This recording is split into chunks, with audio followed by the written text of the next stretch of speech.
Okay, so what I wanted to point out is that the number of fast charging EV stations is increasing quickly. What's shown here on the map is only, this does not include the Tesla fast charging stations. And it's increased by over 40 stations since last November. So we're seeing a lot of change here. Okay, and now if I can get this to move.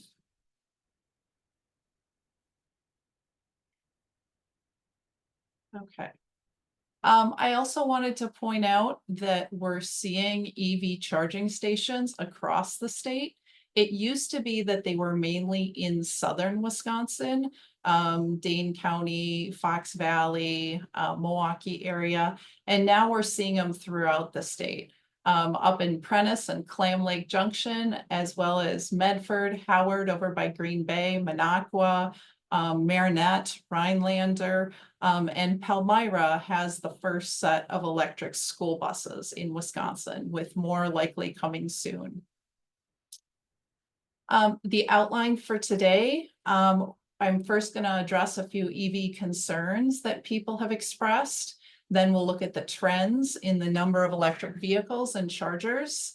We'll go through the types of electric vehicle chargers and how many public chargers do we need? What's estimated and how quickly are the numbers increasing? Where are they likely to be located? And then we'll look at some zoning ordinance language for EV charging stations.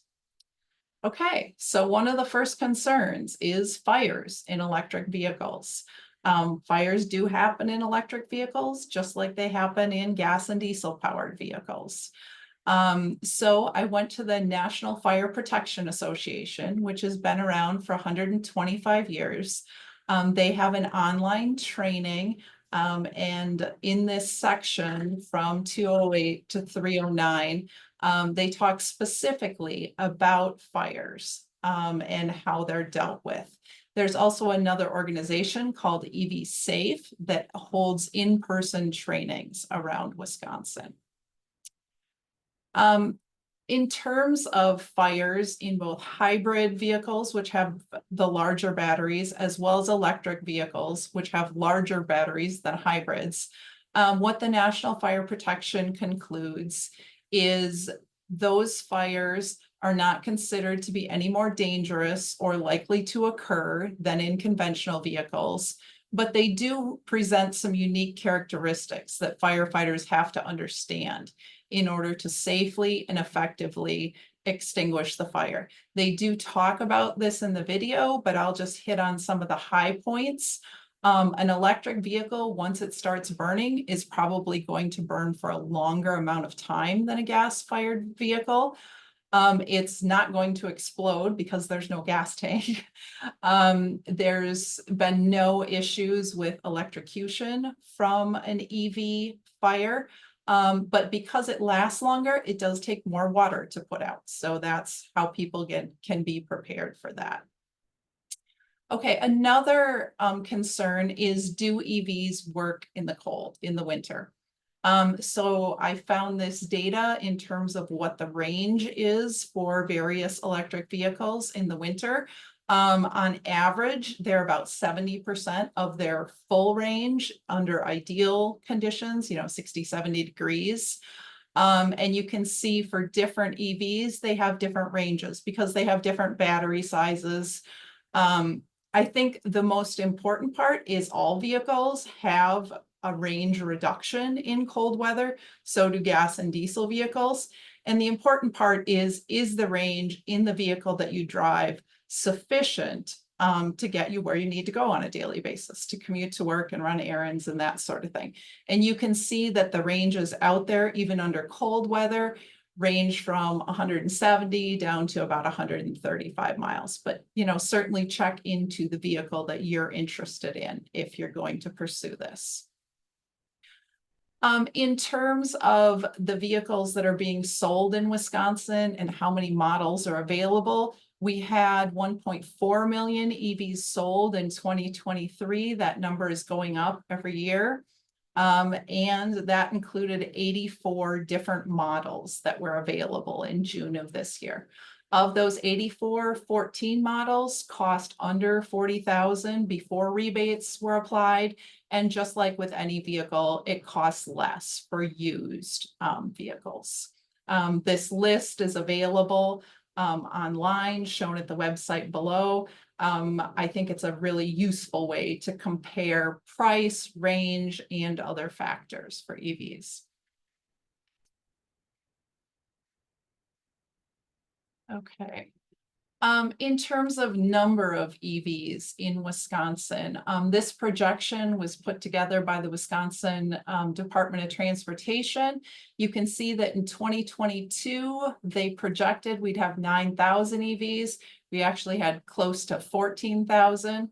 As of May of this year, we currently have 23,000 EVs registered in Wisconsin. And in a couple more years, in 2027, it's estimated that we'll be up over 200,000 EVs. We'll see if we meet that or if we exceed that, or maybe we fall short. But so far, we've been meeting or exceeding the projections. Why are people choosing more electric vehicles?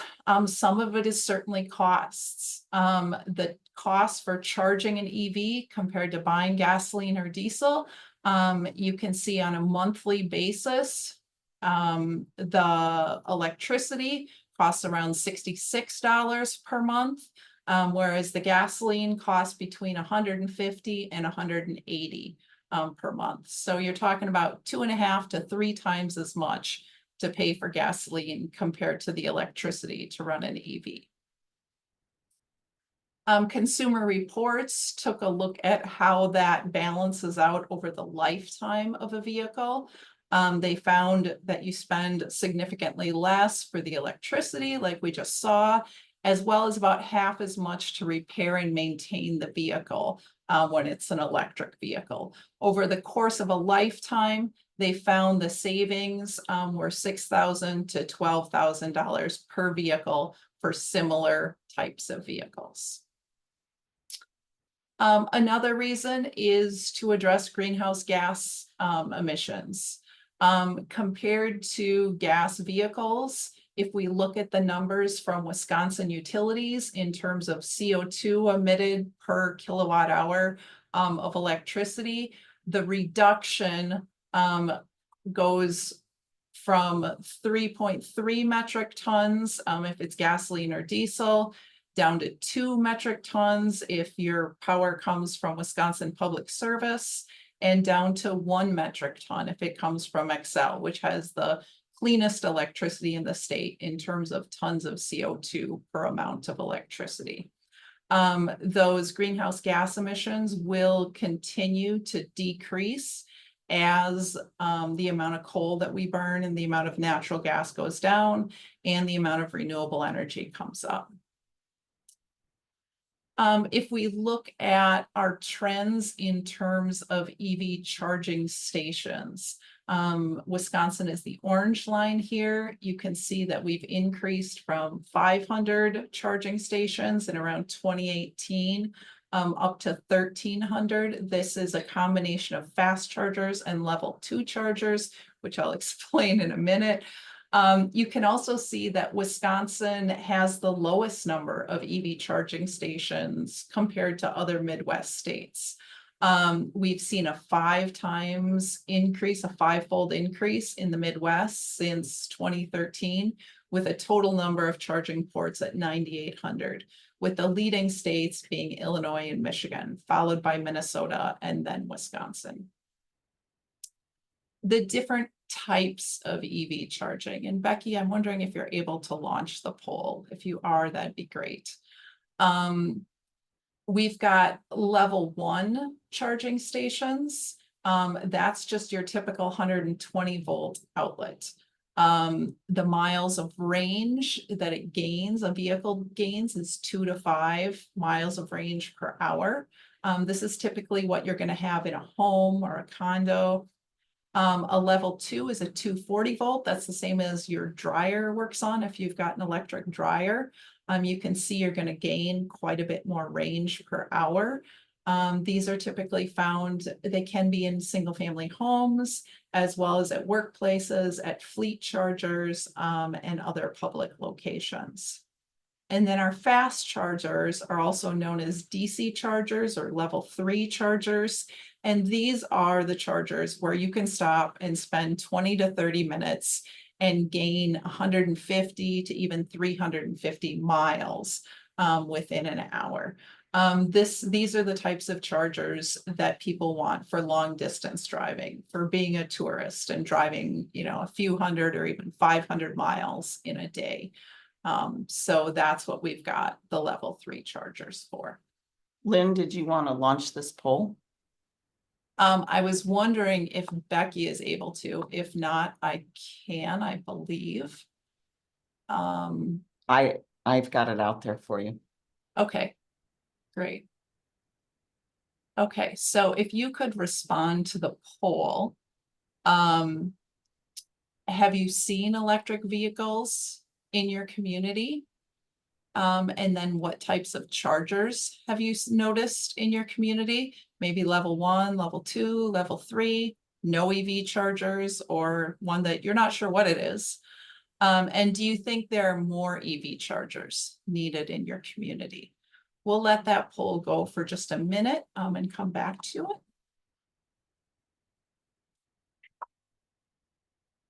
Oops. There we go. Okay, so where are we seeing EV chargers being added? One of the big ones in the last couple of years is vehicle dealerships. The vehicle dealers that are selling electric vehicles, they need a way to charge them. And oftentimes it's a way to get people to come visit their vehicle dealership and maybe get interested in what's on the floor. We're also seeing gas stations. We'll talk about that more in a bit. Grocery stores, a number of grocery stores now have EV chargers in the parking lot, as well as other stores like Target, Walmart, Kohl's, Home Depot, motels and bed and breakfasts, the bus and municipal garages where they have EVs to charge. And we now have federal funding coming. Okay, so let's share these results. So let's look at what you responded. Have you seen electric vehicles in your community? Everyone said yes. What types of chargers have you noticed in your community? Level 1, level 2, and 3 are the more common ones. Some unknowns out there. And one person said no EV chargers in their community. One thing I would comment on that is some EV chargers are kind of sneaky. You don't know they're there until you're almost on top of them because they're not like a gas station. They don't have a great big sign saying EV charger here. Although there are situations where the exit signs on a highway will say EV charger at this exit. Do you think more EV chargers are needed in your community? Most people said yes, and a couple of people said no. Okay. Thank you very much for responding to that poll. Okay, you might have to X out that poll in order to get it off your screen. So let's look at what's happening in terms of what's called the Wisconsin Electric Vehicle Infrastructure Plan. This is a plan that the state DOT put together a couple of years ago, and it was required in order to get federal funding for EV chargers. There's $78 million from the bipartisan infrastructure law that's coming to Wisconsin over the next 5 years. And it will cover 80% of the costs of EV charging stations. They're predicting 64 new charging stations along highways in Wisconsin within 1 mile of the highways. And according to this map that they put together of which highways they were covering, there would be 1 charging station installed per group of same colored dots, per group of dots on the map. And we've just had our first set of awards granted in Wisconsin in May of this year. They granted awards for 53 locations, shown as the yellow dots on the map. At each location, there'll be 4 fast charger ports. So that makes for 212 more fast charging ports across the state. The biggest winner of this grant award round was Quick Trip gas stations. They got 24 of the 53 locations. They were also involved in lobbying to get some law changes to make this possible in Wisconsin.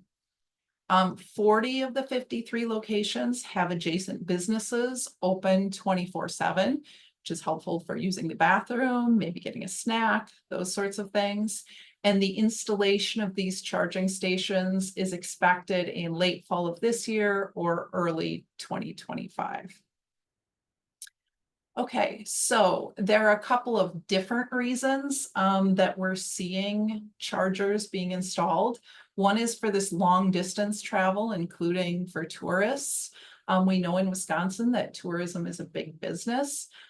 There were actually a couple of maps on this slide, one of the Wisconsin Dells, which is where this photo is from. We're seeing chargers going in at motels, hotels, bed and breakfasts. But it's not just the Dells. Door County has quite a number installed at this point, as well as the Bayfield Ashland area shown in the map here. So those long distance EV drivers typically want the fast chargers near their routes or the level 2 chargers near their overnight accommodations. And the PlugShare app is an app used commonly by EV drivers to find chargers. If you want to get a feel for what you have for EV chargers in your area, open that PlugShare app. I don't even think you need an account to just look at the map. And it will be sorted by the green chargers are the level 1 or 2, and the orange chargers are the level 3 or fast chargers. So you can see there are 2 fast chargers in the Ashland Bayfield area. This is at the county building in Washburn, and then down in Ashland at a vehicle dealership. And they got one of the new fast chargers, and that's demonstrated by this other orange blob.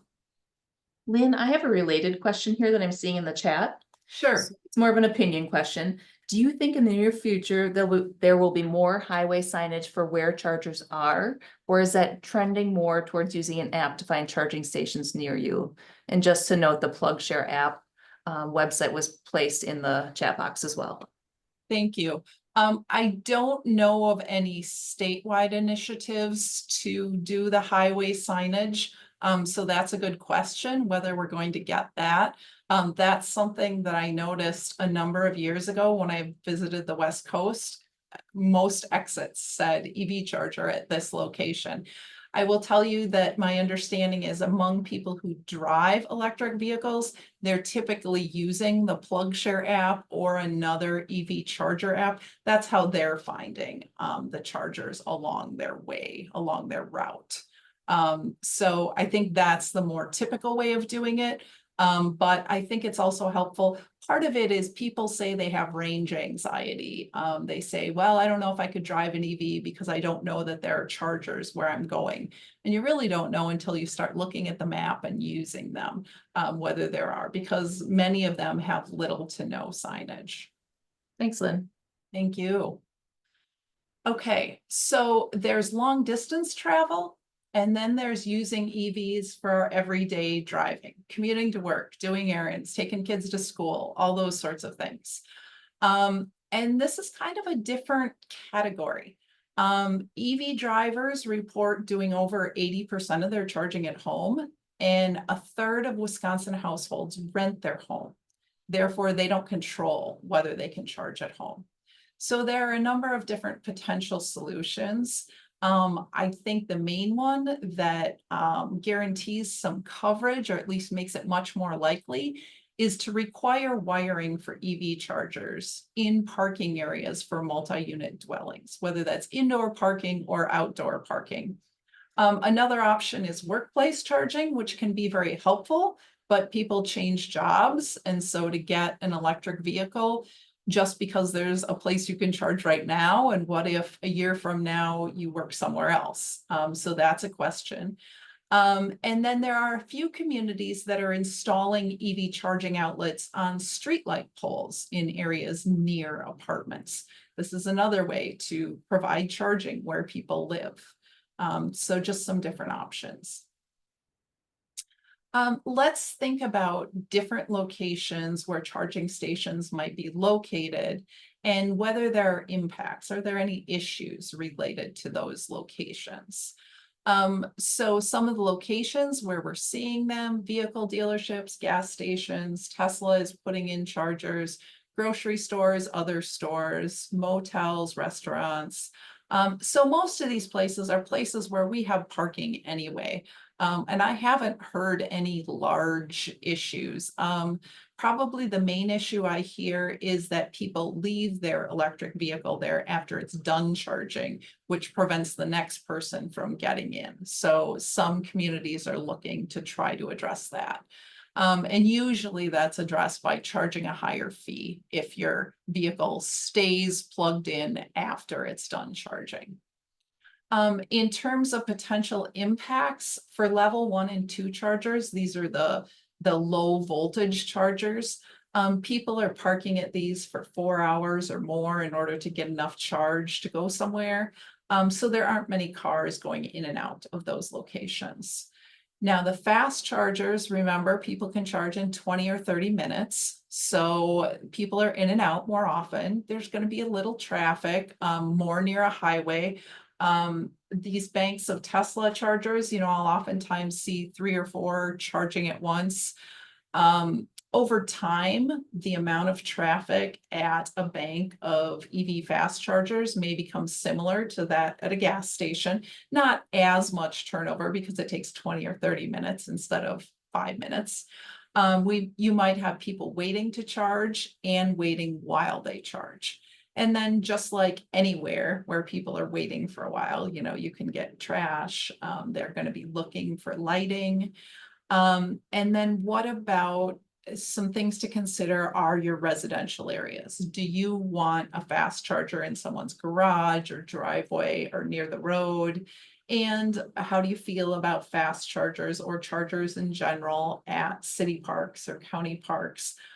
Is that a good fit? We do have a number of chargers already at campgrounds and at some parks, as well as libraries on the municipal side, as well as city halls. Okay, so now we're going to kind of move into including EV charging infrastructure in zoning ordinances. And there are 3 parts to this, to including EV chargers in your zoning ordinance. There's definitions to include. There's where will charging stations be permitted uses. And then a third option is where is wiring for charging stations required as a part of new construction when you're talking parking areas. Okay, so let's start with the first, definitions. Some common definitions that would be included include for the electric vehicle itself, the electric vehicle charging station, and some ordinances use what they call electric vehicle supply equipment, which includes bringing the electricity to the charger as well as the charger itself. So I'll just let you refer back to these definitions if you're going in this direction. And you can also include level 1, level 2, level 3, because you may allow level 1 and 2 chargers in a larger number of zoning districts, and level 3 perhaps because it's more of a commercial use, more in the commercial or industrial districts. And that jumps right into the second part.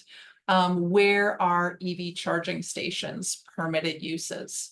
So a couple of examples. Actually, first I should talk about how do EV charging stations compare to gas stations. We have gas stations obviously located in many areas of our community. And EV charging stations are cleaner and safer than gas stations. Gasoline and diesel include benzene. Benzene is just a part of them. We know that benzene causes cancer. So we don't really want to be breathing it, but we do at gas stations. And we don't want leaking underground tanks of gasoline or diesel because that can get into water as well as into nearby basements. You can see here a couple of options from zoning ordinances. And I saw Jared from City of Wapaka is on today. I was glad to see that. I've been looking at their ordinance.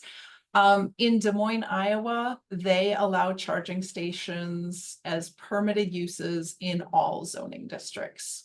By contrast, in Wapaka, they allow level 1 and 2 charging stations as permitted uses in all districts. And then the fast chargers or the level 3 chargers are a permitted use in industrial districts and in their strip commercial district near Highway 10.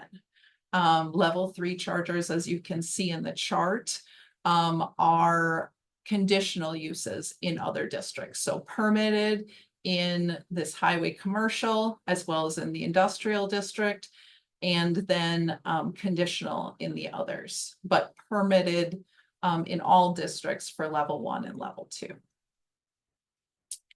All right. So why considering wiring for charging stations as part of new construction? It's largely a cost issue. It's 2 to 3 times less expensive to wire for EV charging stations when it's done during the initial construction, before you put down the pavement, essentially. And this, by doing it ahead of time, this can also make EV charging feasible for people who rent their homes, whether that's part of a duplex or an apartment. If you have to tear up asphalt or drywall in a garage, it's going to be much more expensive and perhaps prohibitively expensive. Whereas if it's put in up front, it's much more reasonable in cost. You can see the cost comparisons here from different studies, 2 to 3 times less expensive when it's done during initial construction. Now, we have a new law in Wisconsin that makes this a little bit interesting in terms of EV charging stations. This was adopted earlier this year as part of the bill that allowed Wisconsin to get the funding for EV chargers from the federal government. They included a clause that said no local government may require a private developer to install an EV charging station. They also can't require the developer to allow the installation of an electric vehicle charging station. Okay, so what's meant by an electric vehicle charging station? Well, it's defined as delivering electricity to an electric vehicle's battery. So it actually has to get the electricity into the battery of the electric vehicle. Therefore, I had this as a little quiz, but I'm working from a PDF, so you're going to see the answers right away. So there are different types of, I wouldn't even call them charging stations, really, different ways, different levels of wiring for electric vehicle charging stations. So you can see the top one here, EV capable. So you've got the electric panel with enough capacity, and you've got a raceway that goes to the future EV parking spot or charging station, but there's no actual charger there. The second one, electric vehicle ready outlet, same idea. You've got the panel capacity, you've got the raceway, so you can get it to where the car is going to be parked or truck is going to be parked. And you have a 240 volt charging outlet. So that would be like a level 2 charging outlet. But again, it's not taking it to the car. It's just providing an outlet at the end. And number 3 is actually installed with a charger. So EV installed. So keep in mind that you could require in a zoning ordinance in Wisconsin, number 1 or number 2. But you could not require number 3 with the charger actually installed. So there's some flexibility here. because only number 3 is considered a charging station. It actually gets electricity into the vehicle. Okay, now I want to jump to an example from St. Paul. I didn't choose St. Paul because it's a big city, not at all. I chose it because I thought it was a fairly straightforward and easy approach that they provided. So this is from their planning staff as they presented it first to the Plan Commission and then to their council. They stated, you know, EV charging is a looming issue because we've got more and more EVs, so there's more need for charging. We know most EV charging will happen at home.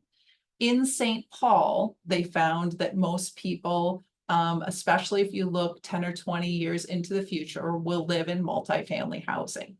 That's not necessarily true in Wisconsin. In Wisconsin, we know that 30% of our households rent their homes. So it's a significant chunk, and it's higher for younger people. For people ages 25 to 34 in Wisconsin, 47% of them rent. So again, we're still talking a significant fraction of our population. We know that retrofits to wire for EVs for multifamily buildings are expensive. And so the question is, are we going to do something to maintain equity, to ensure that multifamily residents aren't left behind having to pay the higher fuel bills? Like we talked about, they pointed out that retrofits for EV charging, when you have to dig down through the asphalt or the concrete, can be expensive, 2 times to 10 times as much for a retrofit compared to an upfront installation during initial construction. They did some examples of recent residential development, and they estimated that the upfront prep cost for EV charging, again, this isn't actual charging stations, but doing the wiring so that it's simple to install an EV charger, is 0.1 to 0.2% of overall development costs. So a small portion of the overall development cost. So the recommended amendments to the zoning ordinance were to apply to surface parking facilities with 16 parking spaces or more that requires site plan review. And under their ordinance, site plan review is necessary for initial construction, adding on, and anytime you replace the pavement. It's not required for, you know, adding another layer of pavement. They were recommending that 80% of parking spaces are made to be EV capable. This is just putting in the wiring, and 1 per 30 spaces to be made EV ready. So that's with the outlet at the end, but no requirements for the EV chargers themselves. That would be left up to the property owner or the renter. So this is what they adopted in April of this year. First thing I'll point out is it's about half a page of zoning ordinance text. So it's short and sweet, which is usually a plus when you're talking zoning ordinances. So that it's easily understandable up front, easier to explain to people, and just not overly complicated. Like the summary on the previous page, it applies to parking facilities with more than 15 parking spaces. The only new definition that's needed for this language is some sort of definition for an electric vehicle, which is pretty easy to come by. This does not require installation of any EV chargers. And near the end of their discussions, they decided rather than applying to all parking areas, they would focus on those parking areas that serve multifamily dwellings. And so because of that, they added the language in red. So if the parking serves any use that includes a multifamily dwelling, then 80% of the parking spaces will have that electrical conduit or raceway underneath, in order to provide, capacity for level 2 charging. If it doesn't, serve an area with a multifamily dwelling, then it's reduced from 80% to 20%. And then if the parking area goes over 30 spaces and it's intended to serve a multifamily dwelling, then 1 space of each 30 spaces must be served by installed wiring and conduit and electrical service. So this level 2 outlet essentially, but not the EV charger itself. So this language, as I read it, would also would fit with the new Wisconsin law. Okay, so a brief summary. The number of EVs and EV chargers is increasing quickly in Wisconsin, in the US and worldwide. I just looked at some numbers this morning, and yeah, other countries are way ahead of us, but growing quickly here as well. Like you saw, going from 9,000 to 13,000 in Wisconsin over the course of a couple of years. And then there are these 2 categories to think about. We've got the fast chargers that support long distance travel, and currently we have 486 of those across Wisconsin. The non-Tesla ones shown on this map to the left, and we have 212 more coming as a result of this federal funding. We're typically seeing them at the locations listed. The second category is EV chargers to support commuting. People are typically charging at home 80% of the time.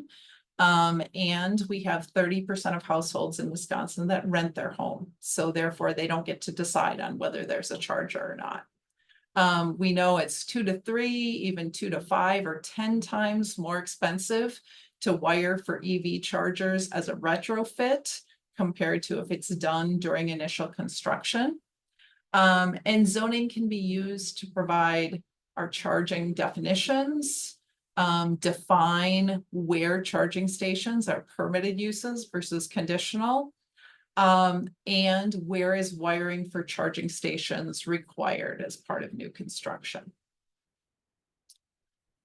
We do have a couple of publications. These are a couple years old. A fact sheet for the general public. That's the one shown on the right. It's a 2-page fact sheet just explaining what is an electric vehicle and what are the different levels of chargers, and why might you want some in your community. And then on the left-hand side is the 20-page report that includes a number of examples of ordinance language. There are lots of ways to go about skinning this cat. I just provided one or a couple that I thought were some pretty good examples, but this report has many more examples. You're also welcome to contact me if you have questions about the language. Here's a fast charger in Rhinelander at one of their dealerships. And if we could, oh, I see the poll is up, great. So this is asking what you might do after attending this webinar related to electric vehicle chargers. So we will let that go for now. And please go to the chat and type in any questions you might have as well. Or comments. Was there something that you would have liked to seen covered today that wasn't? You're welcome to reach out to me as well via email or phone with any questions that you have. So that's all good. Lynn, I'm not seeing any questions quite yet, but I do see a couple of comments that were made earlier. One was posted just after you were talking about signage for EV chargers versus using an app. And so this person wrote, it's really important to plan ahead. If you don't already know the route you're traveling on, it's a lot more helpful to see the charger locations on a map ahead of time than waiting until the freeway exit. There was also an interesting story shared from just this past week. A group of reporters from Bridge, Michigan drove a Chevy Bolt around Lake Michigan from Michigan into Wisconsin to see how it works to do a road trip and this was by EV novices. So a link to that story is provided in the chat as well. Great. So those are helpful. And let's look at the results here from our poll. We have 55% saying they'll look at their land use plan or zoning ordinance to see if it includes information about electric vehicle charging stations. We have 30% say they'll consider changing their plan regarding EV charging stations. And related to that, the city and county of Eau Claire did some nice work in terms of doing a plan. They call it their EV roadmap, the city of Eau Claire EV roadmap. So that's a nice example to look at. They looked at how many EVs they have now, how many they expect to have in 10 years, how many chargers they would need in order to serve that number of EVs. They are aiming for 1 charger per 50 EVs expected. There is also a way through the Department of Motor Vehicles to get a number of EVs and hybrids that you have in your county today. I think even by municipality as well. So if you're going into the planning phase, it's good to know that those are available. Back to the poll, we see 45% consider changing your zoning ordinance related to EV charging stations, and then 55% sharing the webinar resources with your community. And I see a comment from Heather here. Knowing very little about parking lot development, I wonder if there's any risk of people installing conduits or wiring to be EV ready, but then by the time a few years down the road, when someone actually wants to install a charger, no one remembers that the conduit or wiring exists or where they are. Or is that not likely to be an issue? Good question, Heather. I'm also not a parking lot expert. I do know that here at UWSP, they are installing the conduit under the parking lots as they redo the parking lots.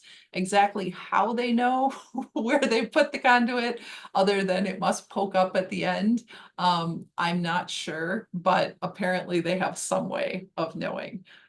So thanks for bringing that up. I don't know the details. Maybe we should both talk to a parking lot expert and see what we can learn. But thank you. Okay, and then we do have a demographic poll that's voluntary here as well. So if you have a few minutes and you're willing to fill that out for us, we would certainly appreciate it. Thank you for joining us today. If you have any last minute questions, feel free to type them in the chat or reach out to me. I'll scroll back to that. Oops. There we go.